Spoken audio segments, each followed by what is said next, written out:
拜还有1分钟就要开始，请大家用预备的心来敬拜我们的神。在聚会当中，请将手机关机或开震动模式，谢谢。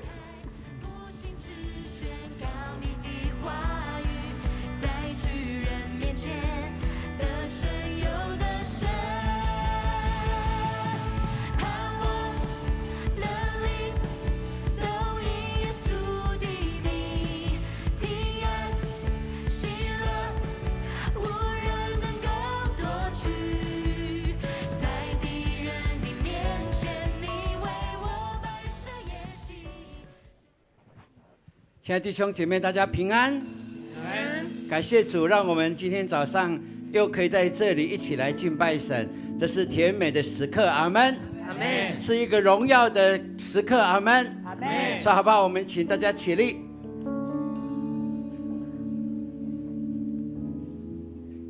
今天早上我们要更多经历神的同在，阿们。并且透过神的话语，要带下极大的祝福在我们当中，所以我们要有所预备，要承接这样的一个祝福是要有预备的。当我们越有预备的时候，这能力就会护庇我们，就会在我们的生命当中成为我们极大的一个恩典。阿们。说好不好？我们大家，我们一起来预备来敬拜他。让我们举起我们的手，举起我们的手来，哈利路亚，哈利路亚。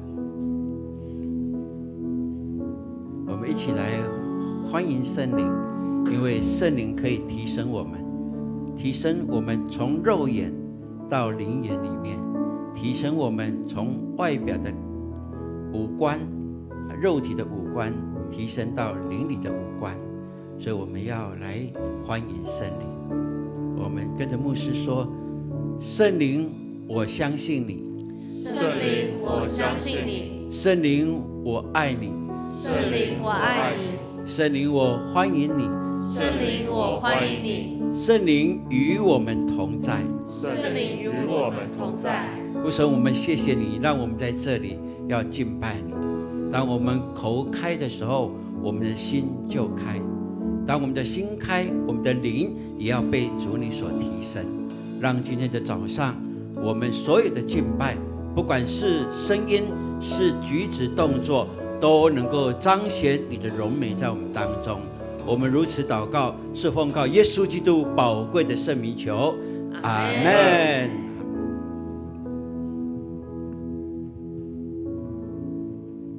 那我们接下来，我们一起用使徒信经来告白我们的信仰。来，请。我信上帝，全能的父，创造天地的主。我信我主耶稣基督，上帝的独生子，因圣灵感孕，由童贞女玛利亚所生，在本丢彼拉多手下受难，被钉十字架，受死，埋葬，降在阴间。第3天从死人中复活，升天，坐在全能父上帝的右边。将来必从那里降临，审判活人死人。我信圣灵，我信圣而公之教会，我信圣徒相通，我信罪得赦免，我信身体的复活，我信永生。阿们。亲爱的弟兄姐妹们，你们已经准备好要敬拜神了吗？阿们。我们用圣灵所赐下的喜乐，来到主耶稣的宝座前，大声用哈利路亚来赞美他。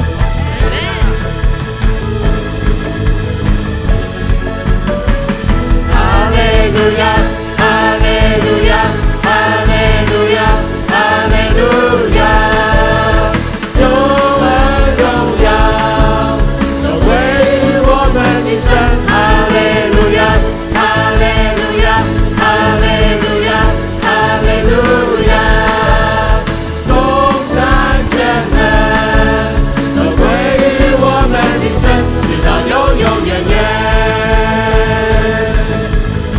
开港。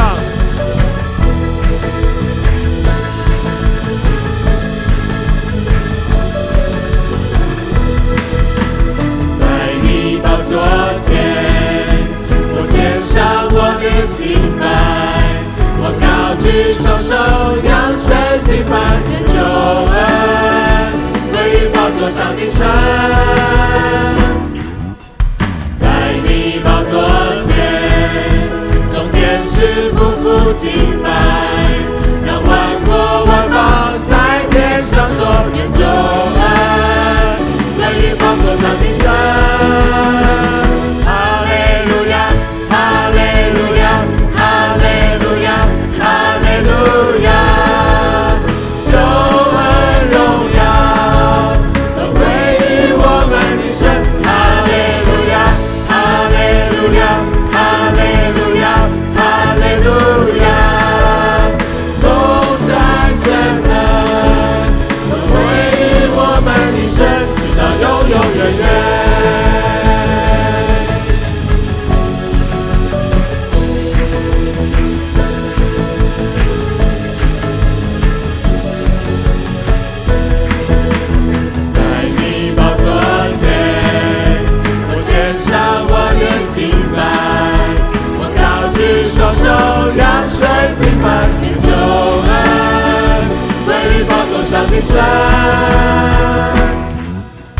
在你宝座前，众天使匍匐敬拜，让万国万邦在天上说，愿救恩归于宝座上的神。哈利路亚，哈利路亚，哈利路亚，哈利路亚，救恩荣耀都归于我们的神。哈利路亚，哈利路亚，哈利路亚，哈利路亚，颂赞全能都归于我们的神，颂赞全能都归于我们的神，直到永永远远。哈利路亚！我们用最大的掌声和欢呼献给我们的神。哈利路亚！跟你旁边的说，主耶稣喜悦你的敬拜。主耶稣喜悦你的敬拜。我们信的上帝是无所不能的上帝，他能够在沙漠中开江河，在旷野中开道路。我们一起用这首歌来敬拜他。眼睛未曾看过的事情，还有耳朵未曾听过的事，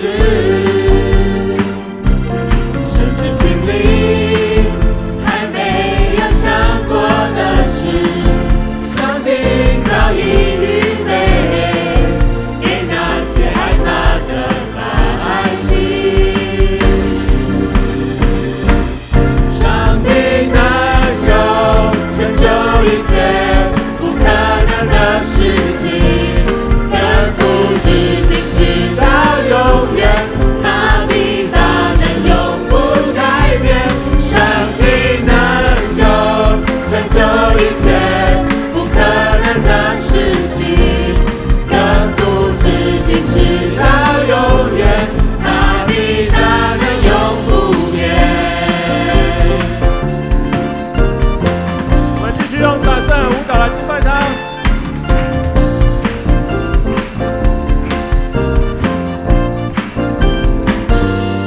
那些眼睛未曾看过的事情，还有耳朵未曾听过的事，甚至心里还没有想过的事，上帝早已预备给那些爱他的百姓。上帝能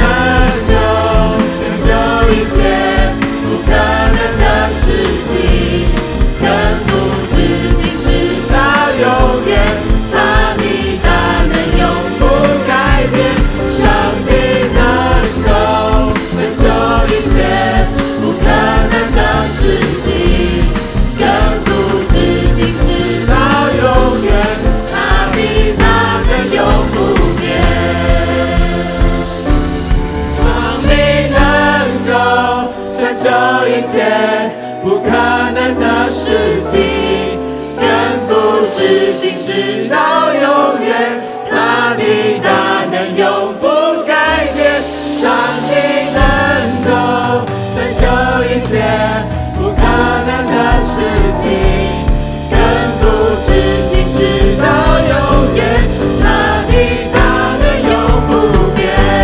上帝能够成就一切不可能的事情，亘古至今直到永远，他的大能永不改变。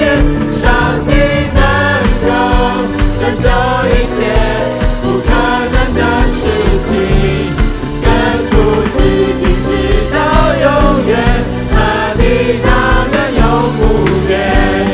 亘古至今直到永远，他的大能永不变。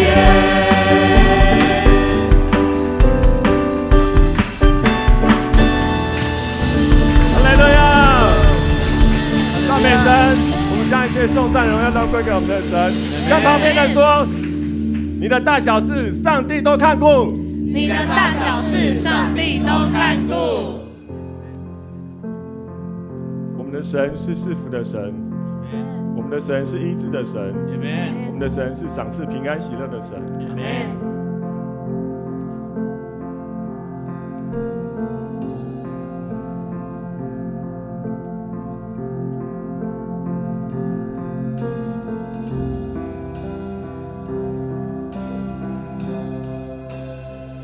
主耶稣说，天父的荣耀中常传扬，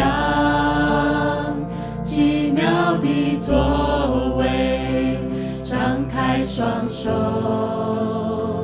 万物的宝足，万口承认你是我们的神。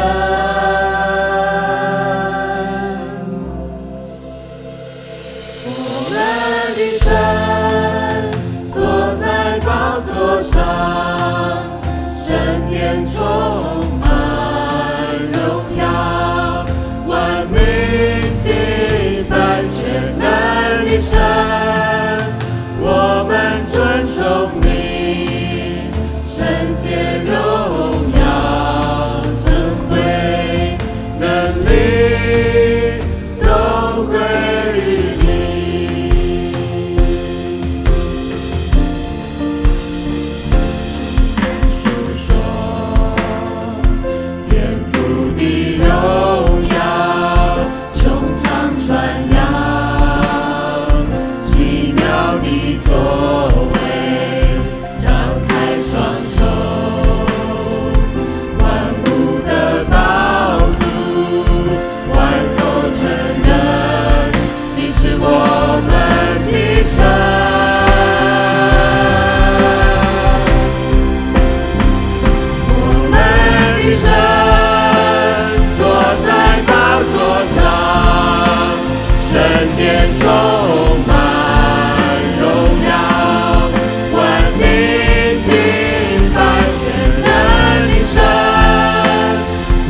上，圣殿充满荣耀，万民敬拜全能的神，我们尊崇你，圣洁荣耀尊贵能力都归于你。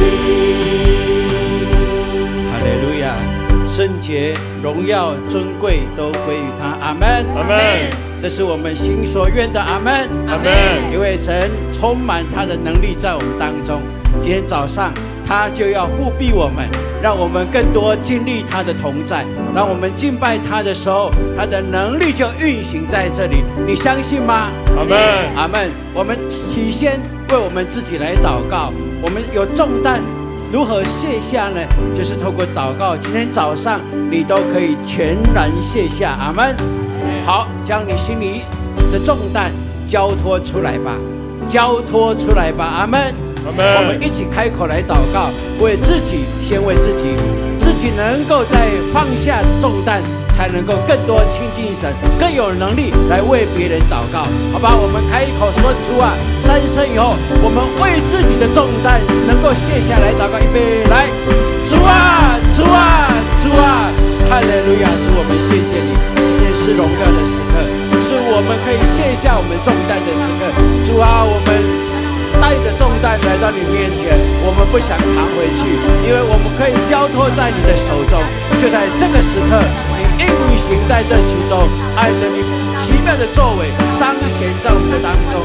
主啊，我望我们祈求的、开口的都听见了，谢谢你，谢谢你听我们的祷告，谢谢你应允我们，因为我们同心合意就被你所喜悦，因为你就在这里听我们的祷告，感谢你，哈利路亚，哈利路亚，哈利路亚，哈利路亚。接下来我们要为下个礼拜我们的母亲节的庆典来祷告。我们有52桌，就是意思就是说，我们有500人以上会参加这个盛宴。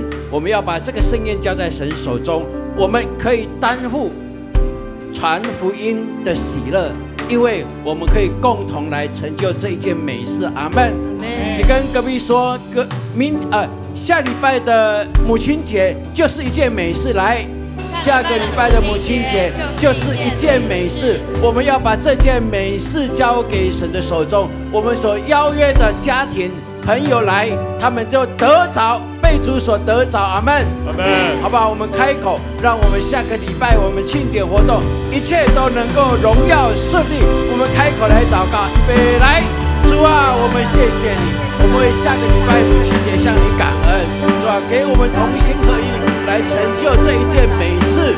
谢谢你，因为我们就像那妇女一样的，要用油膏抹在你的脚里，因为你是尊荣的。我们谢谢你，让我们因着这样领受你的救恩，就可以有更多恩赐在我们的朋友当中，在我们的家人当中。为下个礼拜我们500多人的聚集向你感恩。我们一切的节目、一切的预备、一切的器材，都在圣灵的手中来运行，成为最美的呈现。谢谢你，让弟兄姐妹所带领的新朋友来，他们的心是被感动的，灵是活泼的，是被挑旺起来的，让他们能够认识耶稣基督，让他们把一生都交在你的手中。谢谢你恩待我们，让我们更能够清楚主你喜悦我们的一切的美好。感谢你听我们的祷告，哈利路亚。我们的神坐在宝座上，圣洁充满荣耀，万民敬拜全能的神，我们尊崇你，圣洁荣耀尊贵能力都归于你。我们坐在宝座上，举起我们的手来，把荣耀颂赞都归给他，这是配得一切赞美。哈利路亚！全能的神，我们尊崇你，圣洁荣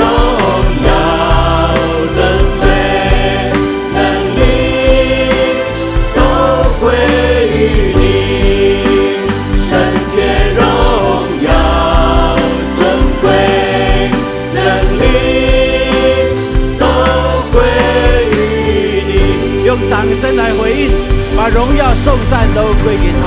哈利路亚，哈利路亚，哈利路亚，哈利路亚。甜蜜的圣灵，我们谢谢你，你让我们的心有这一股的软流，是因为你已经运行在我们每一个人的身上。我们所交托的，我们愿意放下来的，主你就已经承载这一切。所以我们知道，在我们休息的时候，在我们与你亲密的时候，你就为我们做工，你成就你的美事在我们每一个人的身上，因为我们单单信靠你。我们来到你跟前，就是让我们的生命更活泼，更喜乐，更阳光，更有能力，更有你所给我们一切的恩典跟祝福，因为我们就成为你真正的见证人。感谢你，让我们教会下个礼拜所办的母亲节的庆典能够吸引人归向你，能够看见我们教会的合一，就知道这是属你的教会，是荣耀又有大能的教会。谢谢你听我们的祷告，让我们继续走宣教传福音的脚中。感谢你，奉主耶稣基督宝贵的圣名，阿门。你跟隔壁说，下礼拜我们继续加油，来，下礼拜我们继续加油。阿门。对，请坐。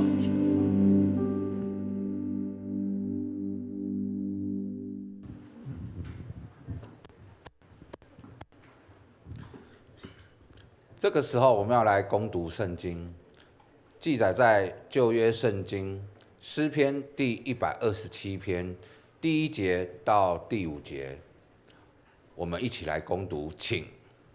若不是耶和华建造房屋，建造的人就枉然劳力；若不是耶和华看守城池，看守的人就枉然警醒。你们清晨早起，夜晚安歇，吃劳碌得来的饭，本是枉然；唯有耶和华所亲爱的，必叫他安然睡觉。看哪，儿女是他娃所赐的产业，所怀的胎是他给的赏赐。人在年轻时生的儿女，好像勇士手中的箭，箭袋充满的人有福了。他们在城门口和仇敌争论的时，必不蒙羞。圣经读到此，愿神的话语藏在我们的心里。这时，我们请本堂潘牧师来证道，他的题目是家庭的喜乐，兴盛的秘诀。哈利路亚！你的家庭喜乐吗？你的家庭兴盛吗？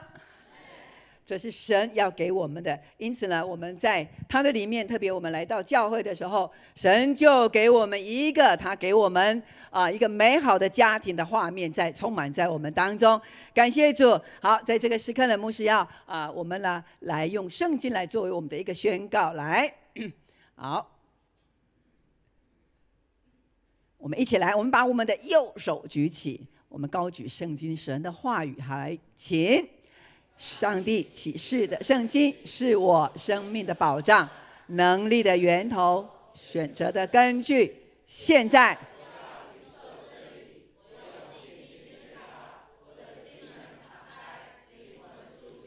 我必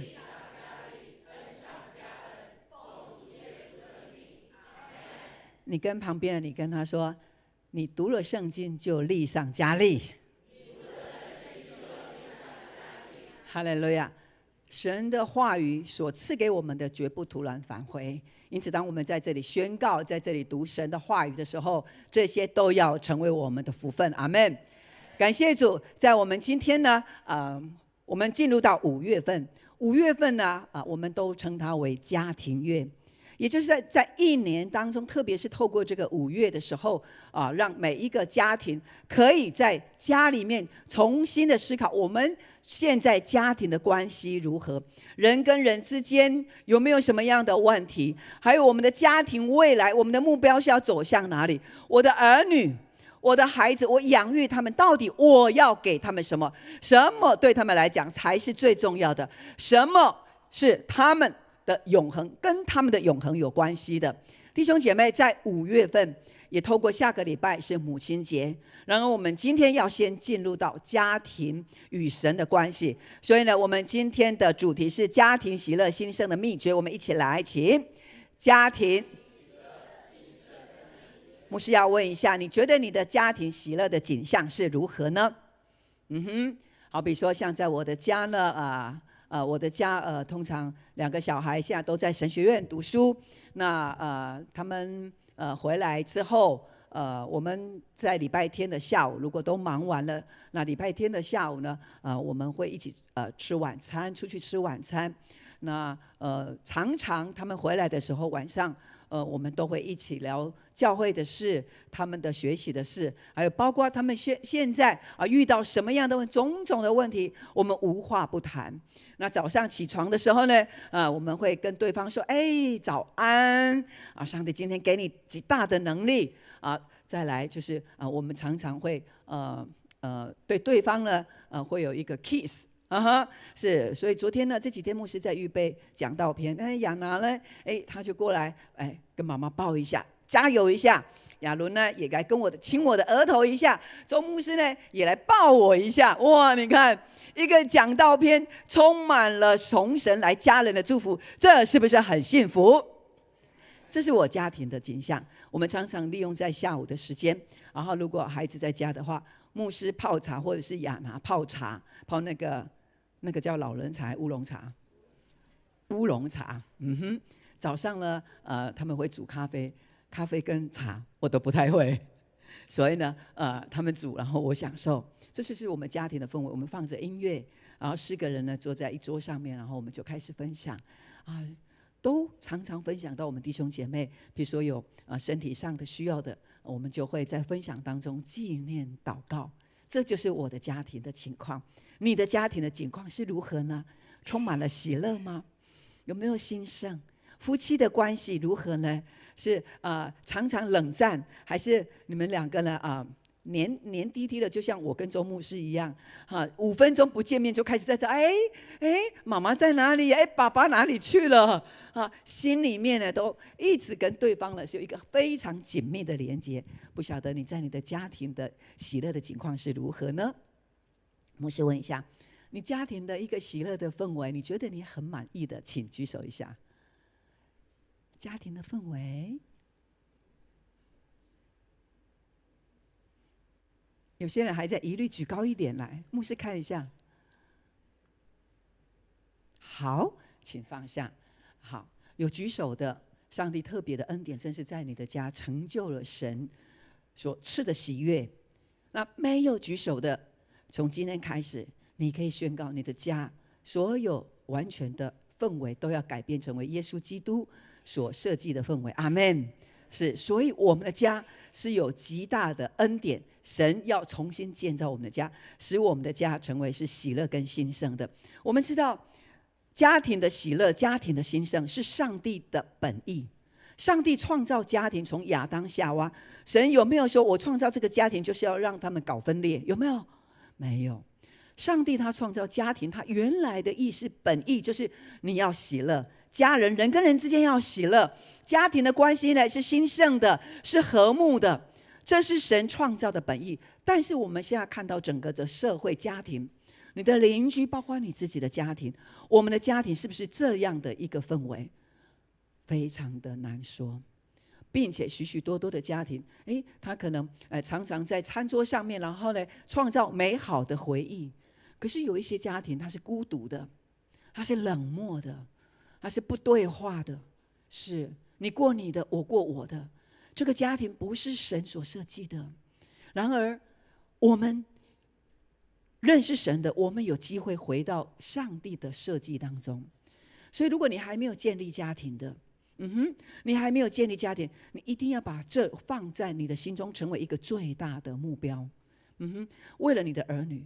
如果你现在已经结婚生子了，可是你的家庭关系并没有像神所赏赐的那样的一个恩赐在你的家庭，充满了喜乐，充满了新生。牧师跟你说，因为有恶者、盗贼来，就是偷窃、毁坏、杀害我们家里面的喜乐，偷窃、毁坏我们家的兴盛。然而后面呢，他说我来了。是谁来了？耶稣。耶稣有没有来？当我们都接受耶稣成为你的救主的时候，我跟你说，盗贼来，他是来毁坏杀害，你都不用怕。你的家庭不论他现在是什么样的情况，不要担心，因为当你恐惧的时候，力量就小。因此在我们的里面，我们不是用恐惧来面对我们现在的状况，而是我们靠着耶稣基督，我们的家必要翻转。阿们。在我们的永光教会，因此有许许多多的家人，然后来到小组接受培育学校之后，他个人的价值观改变了，他就影响了家人，愿意跟家人道歉。所以呢，在我们的教会里边，有许许多多的家庭都修复了。阿们。关系修复是不是一件非常伟大的事？阿们。关系修复是神所看重的，因此跟旁边的跟他说，你跟他说，我们的家要回到上帝的设计之中来。为什么家这么的重要呢？从整本圣经看起来，你看到圣经都是在讲家庭，圣经的画面都是家庭。回想到了吗？从亚当夏娃他们夫妻还有他的小孩是家庭，是亚伯拉罕是不是家庭？挪亚一家有几口？8口还7口？牧师告诉你怎么记，那个船是几个口？还7个口吗？船这个字怎么写？一个舟，然后旁边呢一个8一个口，所以记得是8口，包括他的媳妇。所以神要看为兴盛的家庭是包括媳妇都在内。媳妇不能够被排除在家之外，因为没有媳妇就没有完整的家，就没有兴盛。所以媳妇非常非常的重要。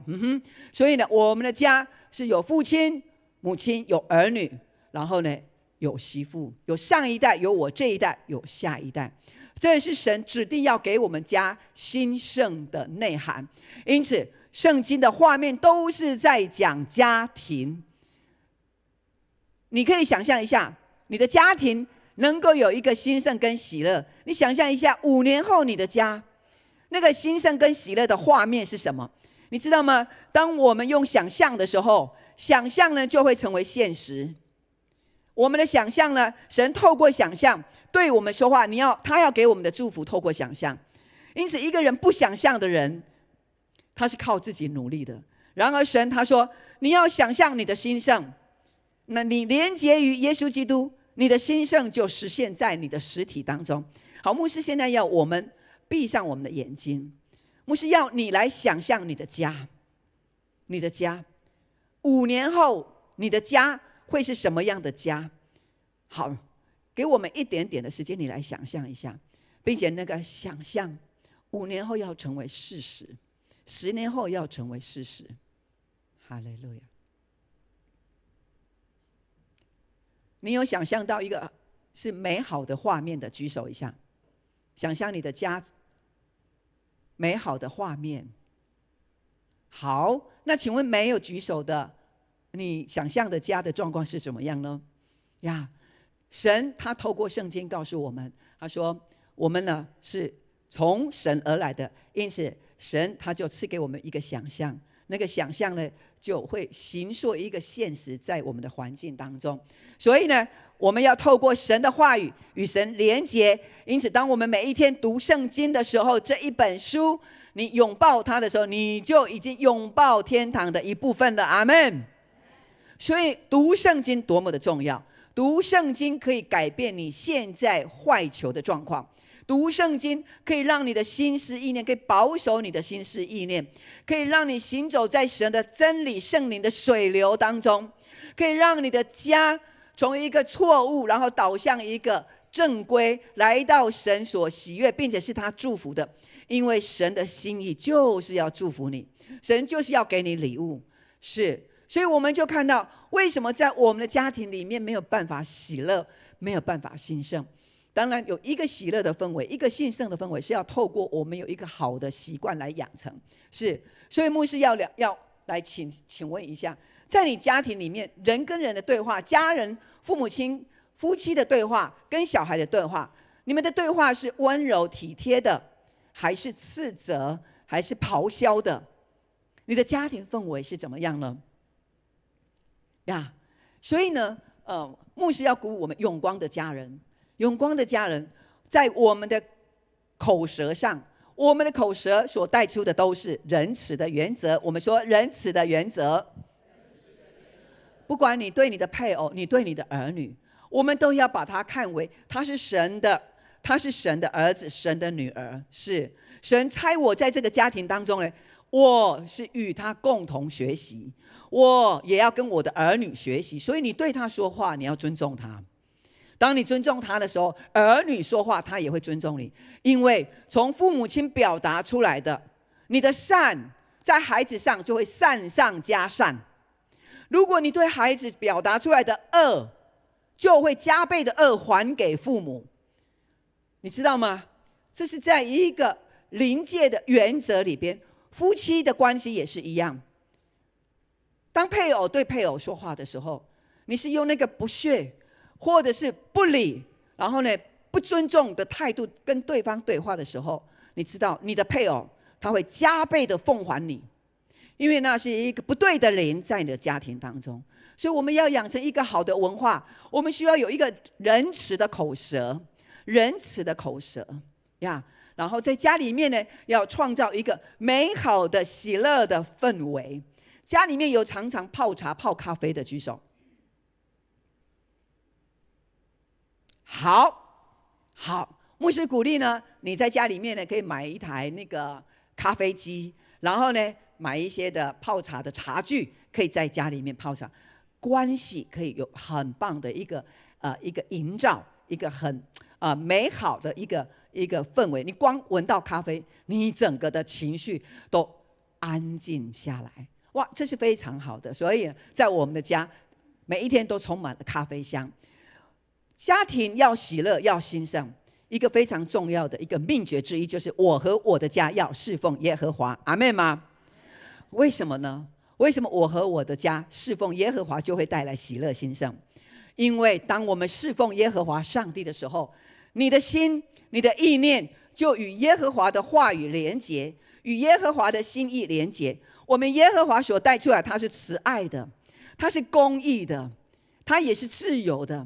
在神的里面，他有丰盛，所有一切世上的丰盛都是从神而来，一切的喜乐满足都是从神而来。因此你要结交朋友的时候，你要结交什么样的朋友？你要常常跟什么样的人在一起？你要跟兴盛的人在一起，要跟阳光的人在一起。如果你跟一个喝酒的人在一起，那么你呢，过了一段时间之后，你也变成那个喝酒的人。你跟抽烟的人在一起，过不久之后，即便你戒烟了，你又跟那些抽烟的人在一起，你也很容易又回到烟瘾的诱惑里边。所以当我们服侍神，我们选择来服侍神的时候，把我们的时间、体力、精力，甚至是金钱，我们的服侍献给神的时候，你知道吗？那是神他给我们一个极大同工的机会。所以我们侍奉耶和华，乃是神把他的荣耀给了我们。阿们吗？是。所以我们服侍神，不是我帮教会、帮牧师、帮长老做什么，不是你帮谁做什么，而是上帝尊荣你，让你与他同工，邀请你跟他一起同工，要把这荣耀，把上帝他本身的荣耀分赐给你。这是侍奉耶和华。弟兄姐妹，当你来到教会侍奉耶和华的时候，你知道吗？我们因着耶和华，所以对于我们的家，对于我们的儿女，我们在教育上面，在管理上面，神就会常常提醒我们。因为当我们侍奉神的时候，你是他的仆人，是，所以呢，神他必须要对你的生活负责。所以牧师看见我们很多的小组长、铁三角，我们非常的爱神，我们的长职、我们同工、我们的乐团，每一个在位上服侍的同工，你们都非常的棒。牧师也看到你们的家一个一个都被祝福，那是因为你们爱神。所以呢，当你们把这个时间2个小时你奉献给神的时候，你侍奉神的时候，神就在你的身上为你付出你没有在家里的那个时段他的服侍，神就服侍你。你乐不乐意你来服侍神，然后让神服侍你的家？阿们吗？这是神他愿意做的。刚刚在经文里边呢，看到他这个经文，他跟我们说，我们一起来念一下，来，请。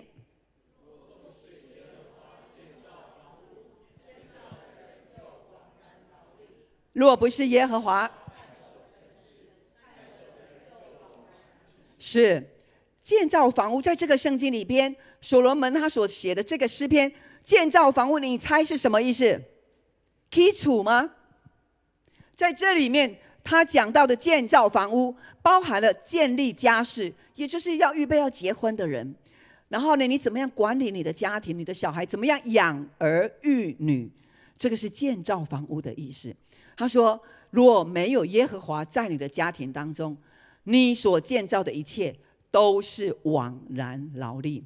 我们就看到许许多多我们的邻居，我们的朋友，他拼了命，然后呢工作了好几个小时，多做了好几份工作，就是为了要让他的小孩能够补习上一个好的有名的学校。但是呢，孩子常常进入到社会当中，他跟社会的观念开始认同妥协的时候，他没了这个信仰，他就开始跟父母对抗。我们当父母的常常看不到我们的儿女，而我们父母呢，常常失去了一个心意，失心。失了什么样的心？因为我们不晓得要让孩子建立在基督侍奉耶和华的信仰上面，所以我们也随我们的儿女在世界随波逐流。弟兄姐妹，我们要回到神的设计当中，是，所以若没有耶和华在你的家，给我们家庭有从神来的话语，你努力了一辈子，你仍然是枉然的。然后他说，看守城池，我们即便建造了这样的一个土地国家，是，然而在这里看顾的，若不是神来看顾，我们仍然是枉然警醒。所以一个看守者，他要不要非常的警醒？他一定要清醒着。可是人有人的软弱，然而神他说，我来为你看守，我来当你的家的守望者。阿们吗？呀，我们现在在我们的家里面都会有那个保全，对不对？为什么要保全？因为里面有放很贵重的金子，是不是？有很有价值的东西，我们怕小偷偷去。但是我们看到新闻，即便这样子，仍然有小偷进来。小偷如果要偷你家的东西，什么样的阻拦他都会挪掉，他就是要进到你的家。然而神他说，不是靠你自己，而是靠神来守护你的家。因为当你的家要被偷的时候，你是属神的，你侍奉耶和华神，神就把这个人挪开。是，所以神会在我们的身上行神迹奇事。神迹就是立即发生的事情，在我们的家中，在我们的生命里边。所以在圣经里边他也说，他说你早上殷勤劳力，然而却也是枉然。因为当我们早上劳力的时候，我们付出了很多的时间体力，但是我们没有时间顾到我们的家。我们的心里面只想到我还有好多的工作还没做完。所以呢，你工作越多，有没有越有成就感？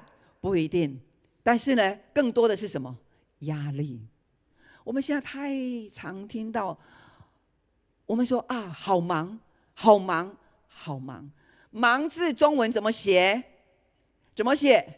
心亡，心死了。哪一方面心死了？你没有盼望，你的盼望只有钱，再多的钱给你，你还是说忙。心死了就是你离开神了。牧师要劝我们，我们不要忙到让神离开你的家，不是你离开神哦，不要忙到让神离开你的家，因为你忙到你根本没有心，根本没有办法去关心到你自己跟神的关系。你不要忙到让神离开你的家。是，所以呢，我们劳力殷勤很好，这本来的。但是神他说，你的劳力要加上我的祝福，你就是轻省的，而不是重担，不是一个重恶。好，然后呢，所罗门他又说，唯有耶和华所亲爱的，必叫他安然睡觉。请问你每一天晚上如果能够睡得香甜的，这是不是你的盼望？哇，你有没有期待神给你这样的祝福？阿们！你希望你每一天晚上都安然睡觉的，请举手。哈利路亚。怎么样的人可以安然睡觉？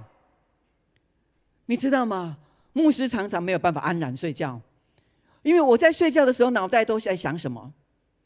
都在想你们，心一直挂念着你们。好像现在牧师一看下去，你知道吗？这个影像已经在我的脑子里边了。我晚上就要想一整晚，这个人怎么样，那个人怎么样，我就看他现在敏智要考试了，是不是预备好了？然后呢，牧师在想，那个她的丈夫呢，有什么样的身体上，牧师就会挂念太多，没有交托，以至于我不能安然睡觉。哇，我经验到，我们弟兄姐妹也有很多人经验到这种的情况。然而，耶和华却对所罗门说：“唯有耶和华所亲爱的，必叫他安然睡觉。”如果一个人能够好好的睡觉，那真是极大的福气。我跟周牧师，你知道吗？他一躺下去，不到1分钟他就睡着了。我还想要跟他说，今天礼拜的时候，然后我有跟谁讲话，这样，他睡着了。他真的很好睡。那我就跟神说，主，我也想要有他这样的睡觉的恩赐，我也要安然睡觉，而且睡得香甜。你知道周牧师他在睡觉非常的绅士，那我呢是翻来覆去。那周牧师呢，他可能有被我吵，可是他还是很绅士。你还好吗？继续睡。然后我就看着他睡，然后偶尔会有一个温柔的打呼声，他的打呼声真是好听啊。然后我看他睡得那么香甜，还有那个打呼声，所以呢，我就决定要好好的听他的打呼声，然后按着节奏，我就刻意让自己也有这个打呼声，就让自己睡着，跟着他的打呼声的频率，然后因为他很香甜，所以可不可以影响你？影响。所以你的老公或你的老婆有那个打鼾声，你要跟他说啊，你的声音很美。哈利路亚，哈利路亚！我说哇，神，谢谢你给我那么仁慈。哇，所以我们在睡觉的时候呢，哇，周牧师他有一个安然睡觉的一个恩赐。所罗门为什么神会给他赏赐这个恩赐？你知道吗？有一个秘诀。当所罗门呢，大卫把王位交给所罗门的时候，所罗门他就任登基做王，第一件事情不是开记者会，不是去游行，他第一件事情就是去畸变一个他献祭的地方，去畸变设立祭坛，敬拜耶和华上帝。他就对耶和华上帝说：我要将我的百姓交给神，你来为我管理，因为唯有你知道我的百姓的状况，我的国家未来的景况如何。上帝，你一清二楚，所以上帝，我交给你。所罗门他很聪明，他就把这么重大的事，这个压力最大，对不对？要治理国家容不容易？是，但是他就把这一件事情先跟神说好了，两个打了契约，说上帝啊，这最难的事交给你了。弟兄姐妹，你有什么样最难的事？你现在还自己扛着关系的事，你跟人家关系不好，跟你的主管，还有你自己是一个 EQ 不好的，常常发脾气，以至于呢人现在越来越远离你。还有你觉得你的健康不够好，你觉得你很自卑，许许多多的问题在你的生命里边，好像在搅扰你。这是你的重担，你有没有把你的重担交给神？你有没有为了你的家庭能够成为喜乐，而不是一直在解决问题，都是在想着要怎么样解决问题？不，我们现在要反向，从神的角度来思考，不是想问题，而是想神就是要让你的家喜乐。你要想你要怎么样让你的家喜乐，不要去想要怎么样解决问题。我跟你说，你再怎么想靠自己都是枉然。你要想让你的家人怎么样喜乐，怎么样兴盛。所罗门他敬拜耶和华，侍奉耶和华，然后他晚上他就去睡觉了。因为呢，他把最大最难的事交给耶和华神了，所以呢，神也接收了。好，交给我。然后所罗门他去躺下睡觉，上帝呢让他都不用担心，就让他呼呼大睡，而且呢，他睡得非常香甜。就在他睡觉的时候，神就对他说话。所以我们人要停止工作，你要休息，要睡觉。当你睡觉的时候，你才有那个安静的心、安息的心，让上帝来对你说话。你跟旁边人，你跟他说，睡觉是祝福的关键。弟兄姐妹，当亚当他睡觉的时候，神就从他的肋骨，然后呢造了一个女人。你知道吗？男人，你睡觉的时候就会有一个女人出来，因为神利用你睡觉的时候创造了女人。是，所以上帝为什么要让我们睡觉？其实在睡觉的时候你可以做异梦。可是因为我们太忙了，世界的混乱，仇敌的声音不断的搅扰我们，以至于我们做异梦的本能就不见了。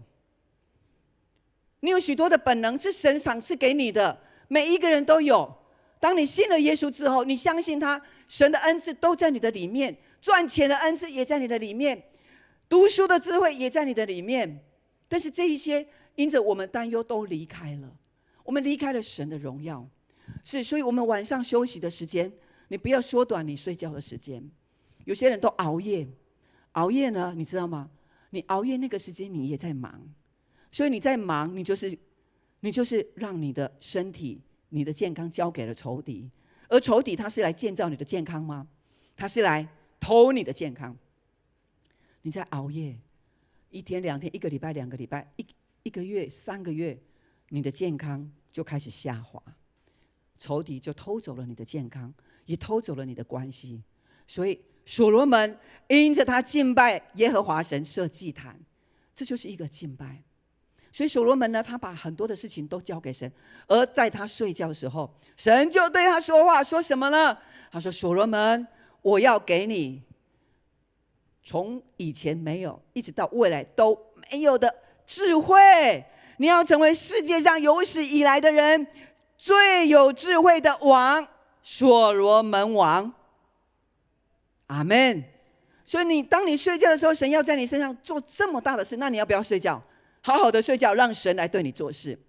神还跟他说，不止这样，我还要赏赐给你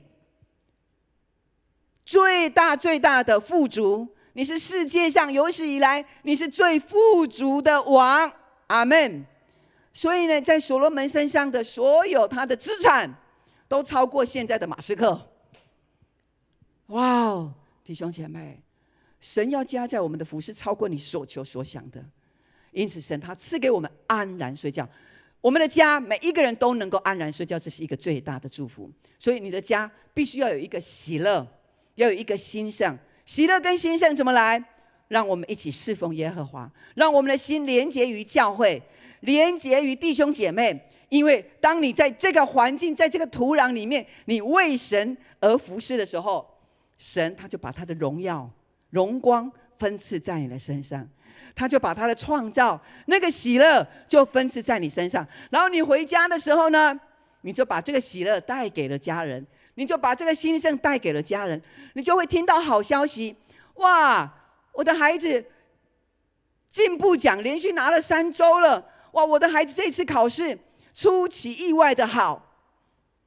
你会领受到你的家不断的祝福进来，弟兄姐妹。所以我们的家要兴盛喜乐，乃是神在我们的家庭当中，我们侍奉他。所罗门呢，你知道吗？刚刚这一句话他说唯有我所亲爱的，对不对？刚刚这一句话还记得吗？好，我们来看一下，为耶和华所亲爱的。哇，我们一起来请，唯有。哇，上帝给所罗门一个名字，是上帝给他的名字哦。而那个名字的意思就叫做耶和华所亲爱的。弟兄姐妹，如果有人或者是你的配偶跟你说亲爱的，亲爱的，请问你的心如何？夫妻在这里的举手一下。你去跟你的配偶说你是我所亲爱的。来，你去跟他说一下，配偶在哪里？有没有在现场？好，那要记得今天要跟他讲。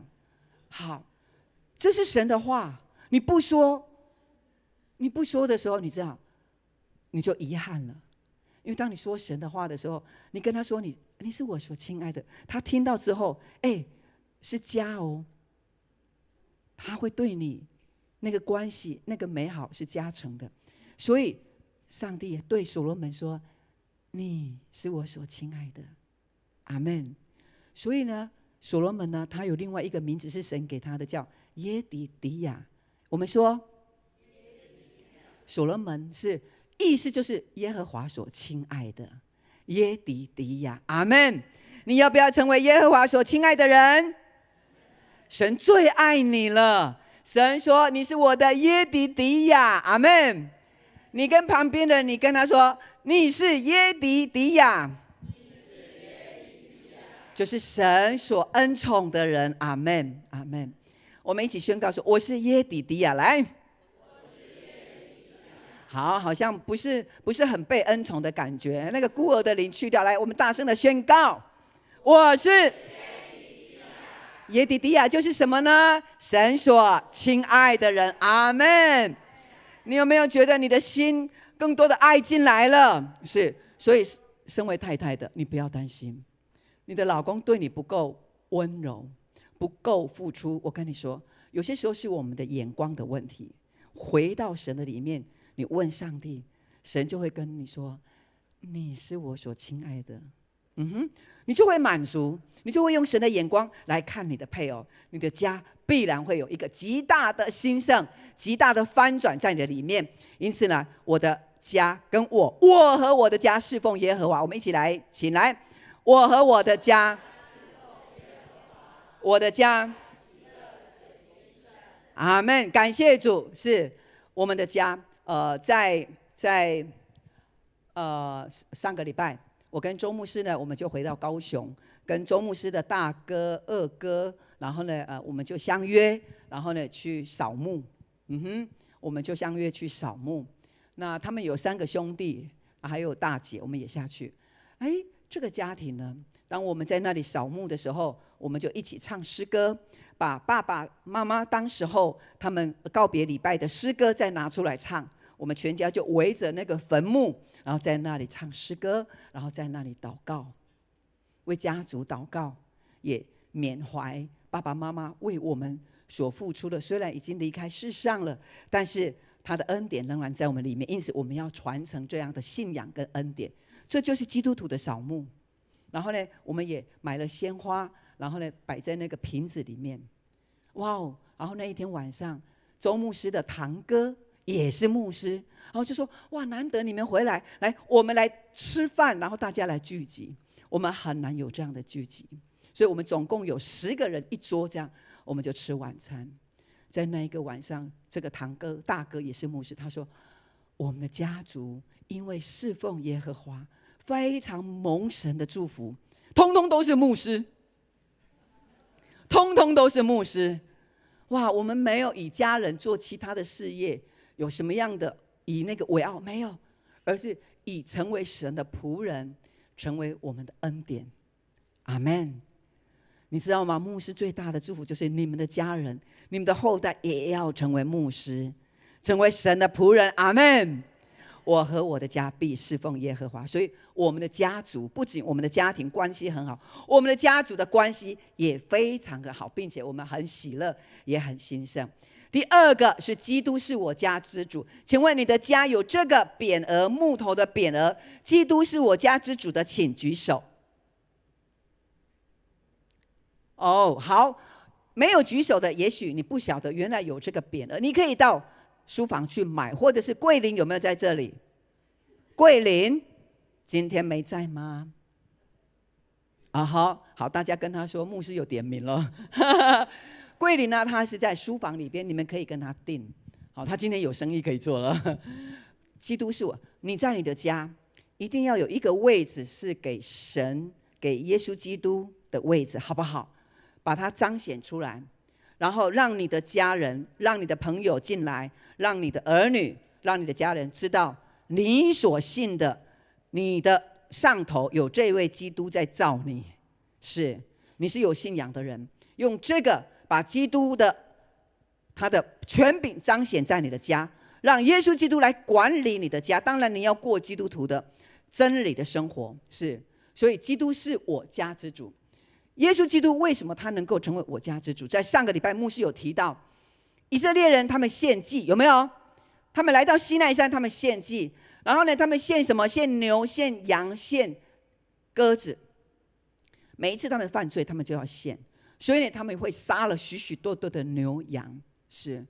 然而当耶稣基督来的时候，我们就不用再杀牛杀羊。我们来礼拜有没有带牛带羊过来？没有，那是因为耶稣基督他成为羔羊，所以呢，他钉十字架，他成为我们的羔羊，代替我们成为羔羊。所以呢，耶稣被宰杀之后，一次就永远完成。弟兄姐妹，这就是约翰他所说的：看哪，神的羔羊是除去世人罪孽的。请问这个世人有没有包括你？有没有包括你的父母亲？还没有信主的家人有没有包括在里面？有，已经除去了。然后要让他们回来认识这位耶稣基督，他不是遮盖，他是除去，他直接的除去你的罪。亲爱的弟兄姐妹，倘若在你的生命里边，在你的心中有任何的污点，有任何的过犯，或者是你做错了事情，从来没有跟人说过的，你把它隐藏在里面，请问神知不知道？上帝一清二楚，神要你悔改认罪，然后这个罪都归在他的身上，你就成为干净了。好，所以倘若在我的外套里面有一个黑点，我们可能看不到，除非我把它拉开的时候，你们看得到。就像我们的罪，然而呢，当耶稣为我们钉十字架的时候，神就不看你是罪人，而是看耶稣基督的宝血在你的里面。所以神看你如同看耶稣基督，耶稣基督是圣洁的，是无瑕疵的，所以你也是圣洁跟无瑕疵的。我们何等不配，但是神说这就是要给你的，因为我就是爱你。阿们吗？哈利路亚。所以呢，耶稣基督已经为我们除去所有的罪，因此我们不要再带着那个压力或带着那个罪恶跟控告来过日子。在我们的圣经里边还有说，他说儿女呢是耶和华所赐的产业。弟兄姐妹，我们不要随这个世俗的文化、民间的信仰。他说这个儿女呢，这个孩子呢非常的不乖，所以呢出生来我家是来讨债的，我嫁给你呢是跟你修欠债。有没有听过这些话？这些都是咒诅的话。上帝，这不是出于上帝的。上帝怎么说？儿女是我们的产业，是我们的恩典。阿们。弟兄姐妹，你在你的家，你要用基督的眼光。所以为什么牧师要你把那个基督是我家之主？因为呢，当你有这个看到这个文字的时候，你就有一个想象，有一个图像出来。耶稣基督为你钉十字架，为你流宝血，你的罪都被遮盖了。因此在你的家里面就充满了光，你是一个发光的人。阿们。你跟旁边人，你跟他说你是发光的人。哈利路亚。这不仅是我们个人要兴盛起来，连在我们的教会里边每一个弟兄姐妹，你也要兴盛。因此呢，我们的信徒就像活石一样，我们被建造成为圣灵内住的灵宫。跟旁边你跟他说，你是圣洁的灵宫。是，所以呢，神他说，我们来少年的时候所生的儿女呢，就像是勇士手中的剑。这个少年呢，指的是40岁以内，不是20岁。好，不是说因为这样子，那你就国中毕业就结婚生小孩了，不是。少年是指40岁，他所生的孩子就像手中的剑。为什么是手中的剑呢？因为那个剑呢是要抵挡仇敌的。因此神他说，让我们邀请耶稣成为我们家的主人的时候，让我们家里面的剑代表的我们的小孩，也代表着每一个信徒。因此耶稣成为我们家之主的时候，我们的家就有基督的喜乐在这里。阿们。剑要做成，你知道吗？有100道工序。剑呢，它必须要去取那个枝子，而且那个树枝啊是适合做剑的，还要它弯曲，所以我们要把它弄直，再来要把它削尖，这样才能够击退敌人。然后还要装上羽毛，这样射出去的时候，它才能够平衡，才能够准确度才能够高。是，所以为什么他说我们所生的儿女呢，像勇士手中的剑？就是我们的爸爸妈妈，我们参与在孩子的成长过程里边，你需要去经过磨练，然后你的孩子，你必须要让他知道他的品格该如何，你要教导他，他是神的儿女，他如何来遵守圣经的话语，你如何为他祷告。当他的心情不好的时候，他是过动儿，或者是他有任何问题的时候，你总是陪伴他。然后呢，你慢慢的常在削那个剑呀，让它成为一个锐利的剑。那个锐利的剑不是要去攻击别人的，而是要攻击仇敌的。所以我们必须要给他一个正确的信仰，让他在家里面，在教会里面就认识基督是他的主，因此他的思想意念都充满了从神来真理的意念，好叫他成为一个锐利的剑。他不仅可以保护自己，他可以击倒对方，并且爸爸妈妈以这个儿女为荣，不让你蒙羞。是弟兄姐妹，我们就是神眼中的剑，每一个信徒都是剑。我们陪伴儿女，要修剪他们。我们现在都很怕修剪小孩，都听他的，这是错误的。如果我们看圣经的话，我们不是听他的，也不是按照你血气的方式来教小孩怎么样，不对。我们的亲子礼拜就是要帮助我们的家长按着神的方式来教导他的孩童，是神的方式，不是个人的方式。因此我们要让我们的家兴盛喜乐，是有秘诀的。我们让耶稣基督成为我家之主，不是成为我的主，而是成为我家族之主。阿们。是，所以呢，每一个人都是神的儿女，我们让神在我们的身上耕种，我们就是田地，神耕种在你的身上。然而呢，你也是房屋，神要建造你。然而我们的房屋的根基是谁？是耶稣基督，那个已经是立好的根基。弟兄姐妹，请问在你的里面，耶稣基督的根基有没有稳定？有一些人他可能遇到家里面有一些的困难，他说：牧师，我不去小组了，我不去培育学校了，我不去礼拜了。这个都是没有稳定的根基在他的里面。然而从现在开始，我们要成为一个成熟的基督徒，就是有耶稣已经立好根基在我们里边，即便外面环境有多大的拦阻，你说这一次的礼拜我不会因为我什么样的问题我就不去礼拜，我侍奉耶和华，把它摆为第一。耶稣基督的心意成为我的心意，这才是一个让我们家庭喜乐兴盛一个需要养成的一个习惯。因此基督是我家之主，我的家就会天天幸福。阿们。这是必然的。基督是我家之主，我们一起来念，来，请。基督，哈利路亚。刚刚牧师看到我们在敬拜的时候，那孩子在这边跳舞，哇，有那个佑伟跟谁，心怡，他们这边，然后呢，全家一起服侍神，他的爸爸就在旁边。我看着志豪，哇，看到他的女儿在跳，哇，他就拼命跳。第一场不是他女儿，他没有跳得那么认真。你第一场有跳吗？好，我觉得第二场他跳的哇，好像在欣赏他女儿一样。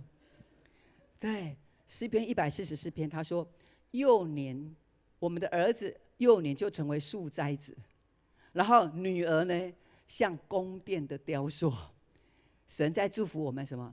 你的儿子从幼年他就有伟大的成熟度，他幼年就可以伟大，像树栽在溪水旁一样，按时结果子，叶子不枯干。阿们。弟兄姐妹，你超过40岁以上的举手。好，阿们。你要宣告，我叶子不枯干，我的叶子一直都是绿的，即便70岁的，你的树叶也是绿的啊。是，所以呢，他说我的儿子呢，他幼年的时候树栽子，他就是像树栽在溪水旁，充满了智慧，然后是常青的。我宣告我们在座的弟兄姐妹，今天来的有特别的恩赐，就是有年轻的恩赐。阿们。你就是绿树。阿们。你不会枯叶，你不会枯干。然后他说女孩呢，女孩要像宫殿的雕塑一样，那是什么意思？把女孩雕塑在宫殿上面吗？不是，他在讲宫殿啊，上面那个雕塑的女生啦，哇，那个身材玲珑尽致，哇，她的美貌有没有？该凸的凸，该翘的翘。他就说，我们的女儿会美丽的像那个宫殿上那个女子一样，人见人爱。这就是神的祝福。而且他说要赐福在我们的家，仓库呢是满溢出来的，也就是你呢有钱有房子有儿子，什么该有的都有。这是神本意要给我们的祝福。阿们吗？是。所以呢，神在我们的家，让耶稣基督成为你一家之主，让我们的家庭喜乐兴盛。这是我们永光教会在今年全家归主，并且呢，不仅全家归主，你一定要带出好的见证，让你的家族兴盛。阿们吗？牧师要常常听到你的家有见证出来。下个礼拜我们母亲节，为了这个目的而办午宴，让我们的家再一次的聚集，让你顾念你的家还没有信主的人，神要救他，等你来邀请他，勇敢的来邀请他。我们再一次来宣告，来，基督来，请。所以呢，今天牧师的分享了家庭可以兴盛喜乐的秘诀有2个，第一个是什么？我和我的家必定。第二呢，基督。好，这个木匾呢，你们再接洽刘桂林 ，OK？ 好，那我们一起来导读神今天给我们的话语，来，请。唯有耶和华。诗篇127篇第2节，再一次来，唯有。好，你旁边的人是耶和华所亲爱的，所以他的名字叫什么？叫睡觉，不是。你跟他说，耶底底亚，你好。耶底底亚，你好。哇，是。所以呢，我们出去外面呢，就可以讲，耶底底亚，你就知道那是永光人。好。耶底底亚就是上帝耶和华所亲爱所恩宠的。阿们。你今天拥有这个耶底底亚这个名字，你有没有觉得心里面哇，各样的细胞都活络起来了？带着这个神的话语，他必进入到你的里面。阿们。哈利路亚。神祝福我们，感谢主。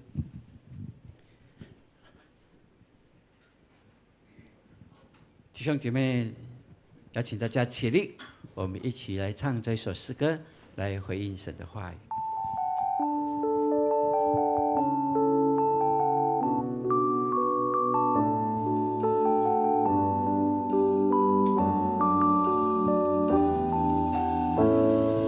你和我是天父爱的创造，每个人有最美的梦想，一路上彼此照亮，扶持拥抱，我们的爱让世界不一样。你和我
坚强，也不要独自飞翔。只要微笑，只要原谅，有你爱的地方就是天堂。你相信吗？神对你家的祝福是超过现况的，阿们。你相信吗？神要加倍的恩典在你的家里面吗？阿们。因为你是依靠他的，你依靠他就把一切的福分给你，你就被称为是有福的人，阿们。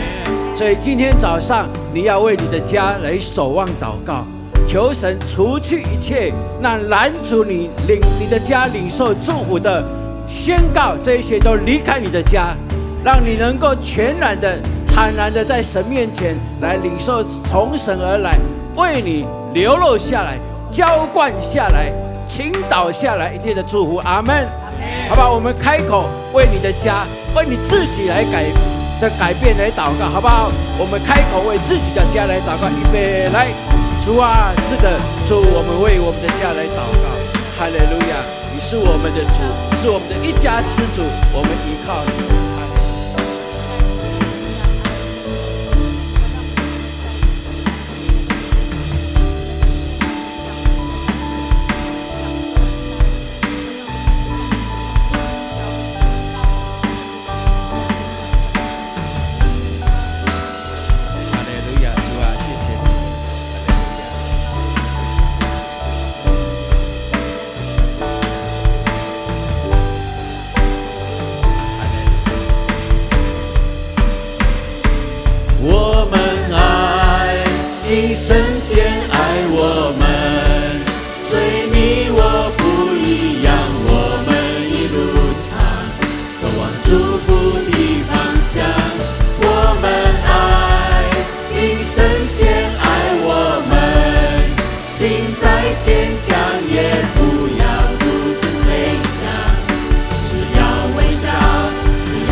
原来温暖的家的秘诀就在有微笑，并且有原谅，棒不棒？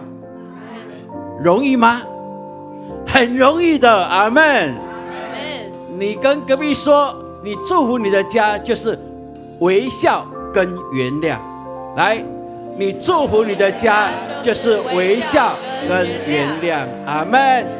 神的爱充满在你的微笑里面，神的能力护庇在你的原谅当中，阿们。愿神祝福你的家，请坐。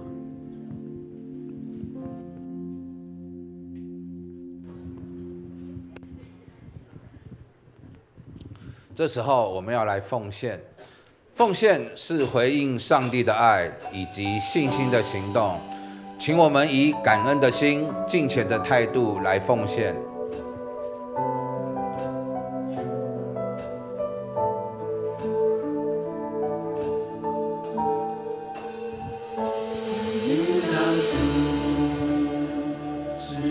开始奉献。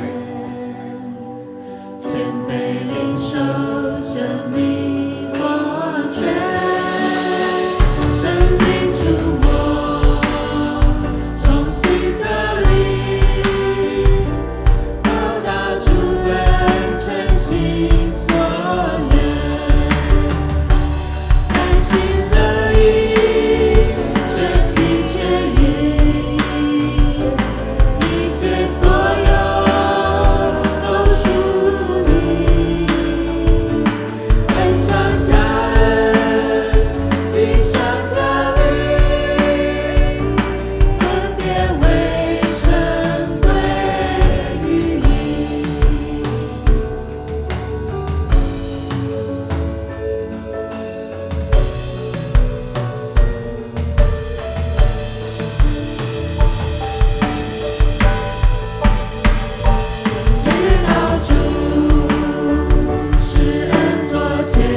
会众请起立。谦卑领受生命活泉，神灵触摸，从心的灵，报答主恩，诚心所愿，甘心乐意，全心全意，一切所有都属你，恩上加恩，力上加力，分别为圣归于你，恩上加恩，力上加力，分别为圣归于你。会众请坐。事工分享，我们请周牧师。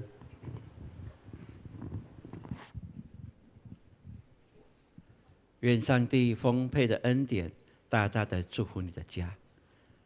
你越把你的家挂在心上，神就把你的心更加的扩大，让你更大的信心。阿们。感谢主，我们一起来关心我们教会的事工。好，今天的导读就是今天的哦，我们大家一起来读来。你们要这样使以色列人与他们的污秽隔绝。利未记15章31节 A， 再一次来，你们要这样使以色列人与他们的污秽隔绝。利未记15章31节 A， 哇，这是我们今天的导读的经文哈。那重读就怎么重读呢？你们要，这样使以色列人与他们的污秽隔绝，与污秽隔绝，污秽隔绝，对不对？好，那宣读怎么宣读？我宣告，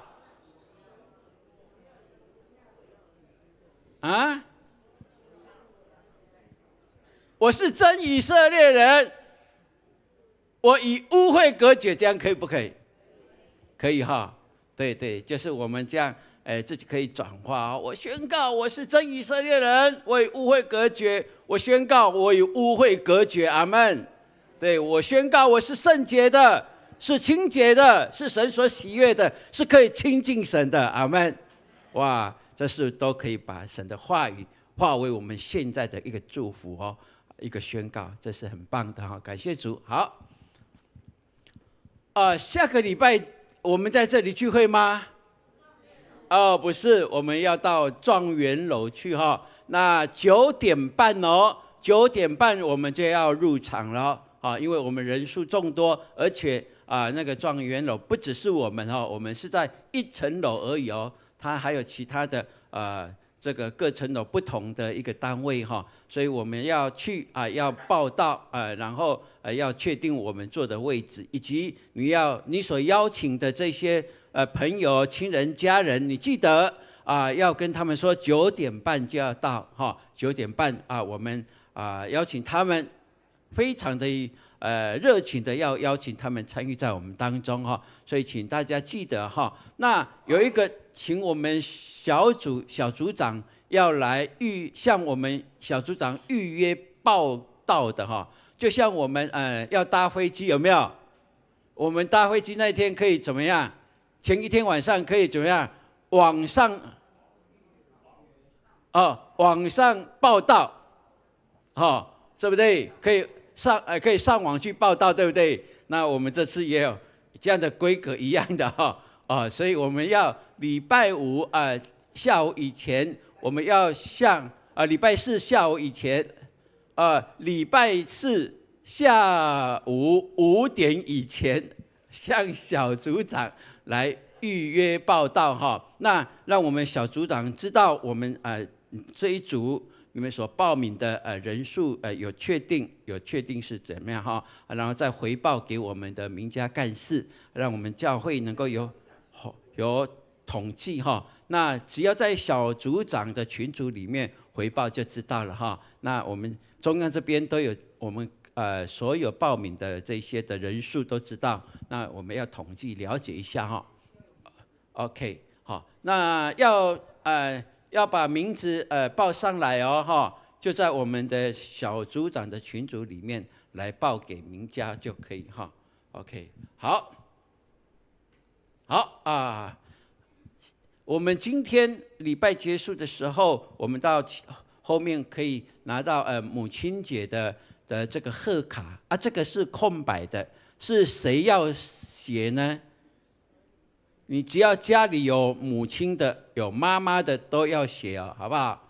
好，就是这一份哈，这是我们教会特别制作的哈，大张大张的哈，可以写很多大字哈，你要写更多也写小字，可以写很多一大篇哈，对，所以这样子我们可以带回去哈。什么时候要送给妈妈呢？不是下个礼拜集合就要送给她，不是。我们有一个程序的时候，潘牧师会告诉我们，我们现在要送给妈妈一个礼物，从她的儿女、她的先生、她的家人要送给她的哦。然后你再从你的宝贵的皮包里面拿出来哦，亲一下，然后送给妈妈，这样可以吗？哦，要不要这个动作？要不要这个动作？这样然后你就会看到那个爱心飞过去了，然后就贴在妈妈的心窝里面，她就那很棒，对不对？哇，真的太厉害了哈！你可以想象吗？我牧师都是用想象然后讲出来的，这是很棒的。所以请大家哈，等一下礼拜结束在后面记得要拿哈，记得要拿。那回去写什么呢？你不用问我，你知道怎么写，对不对？好，若不然你把圣经里面的抄一下也可以，从创世纪抄到启示录都可以。哇，太棒了哈 ！OK， 潘牧师还是忍不住要上来讲一下哈。因为礼拜天呢，那个511那一天，我们为什么要先在群组上面向小组长报道？因为我们要节省511在现场状元楼的报道时间。我们500多个，如果我们在现场报道的话，会拖很长的时间。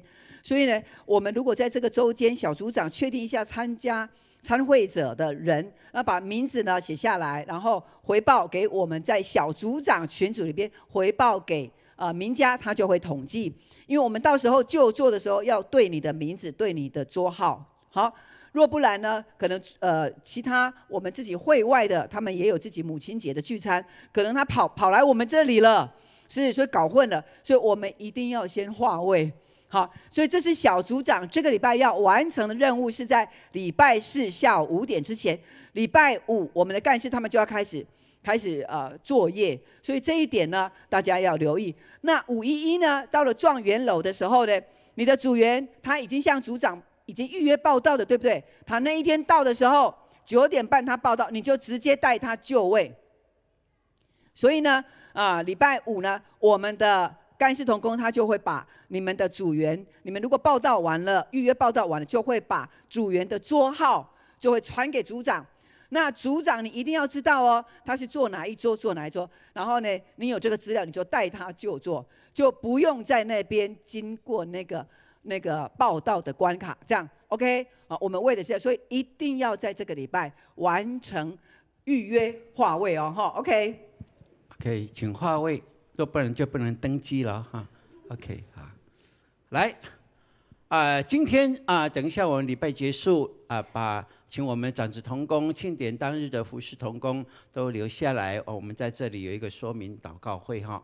好。那这个礼拜六下午1点半到5点，我们有庆典的总彩排的部分。那所以周报里面有把时间都规划好了，请我们各单位来看周报就可以清楚知道哈。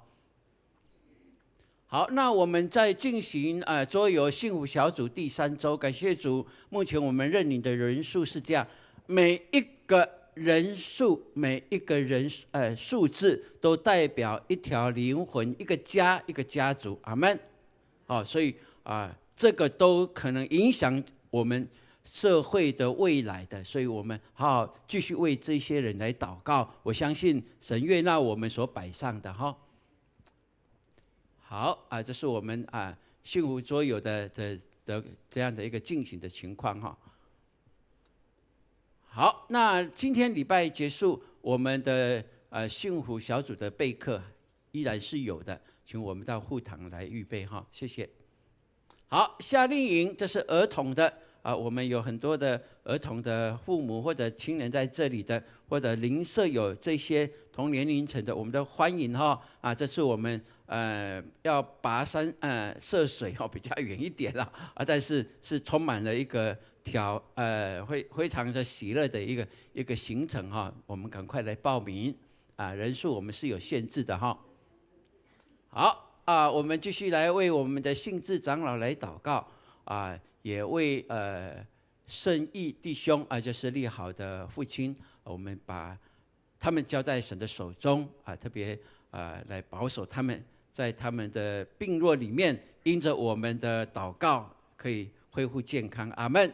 每个细胞、每个筋骨都在神的手中，来成就神对他们肉体上病弱的一个恢复这是很棒的一件事情。OK， 好，那这时候我们请这个礼拜二我们有一个告别式，就是我们所敬爱的苏丽青姐妹的告别式，是礼拜二上午10点在二滨，在至善山厅的地方来举行那当天9点半在现场，我们要来练习这一首恩典之路成为我们的这个告别式的一个卫诗那如果要参加这样卫诗的诗班的，请你着白色的上衣，然后深色的裤子，白色的上衣，深色的裤子，这样就可以参加OK， 好，来，现在我们要来欢迎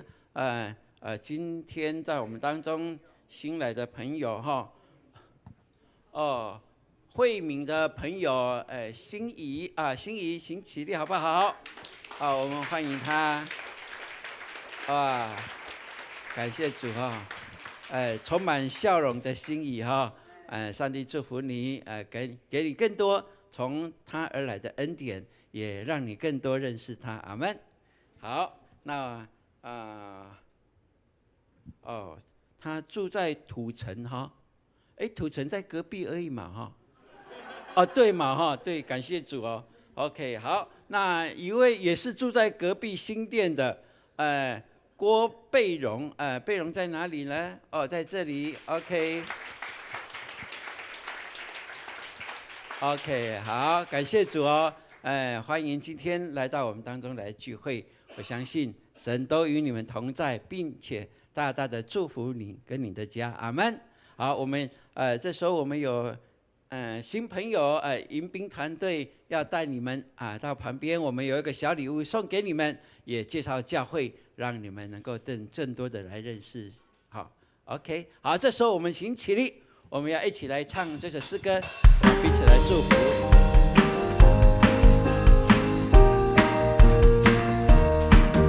愿你有个好心情，平安喜乐在心里，让我们来祝福你，每一天有盼望有能力。爱你，耶稣爱你，爱你，让他围绕你，喜乐充满你，烦恼都忘记，每天好心情。耶稣爱你，耶稣爱你，爱你，让他围绕你，喜乐充满你，烦恼都忘记，每天好心情。喜乐充满你，烦恼都忘记，每天好心情。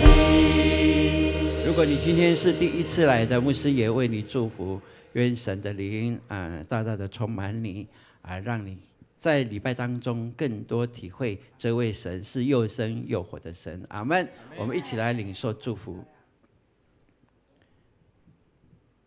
愿上帝丰沛的恩典，借着耶稣基督的救赎，让我们经历他是极大的恩膏，并且在我们的家，全家都能够领受这恩膏，也借着圣灵天天的引导，让你们的家越来是越喜乐，越来是越丰盛，越来是越有见证的，从今直到永永远远。阿们。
愿神带领我们每一天的脚步，经历他极大的恩典跟祝福。请坐，我们今天的礼拜暂时到这里。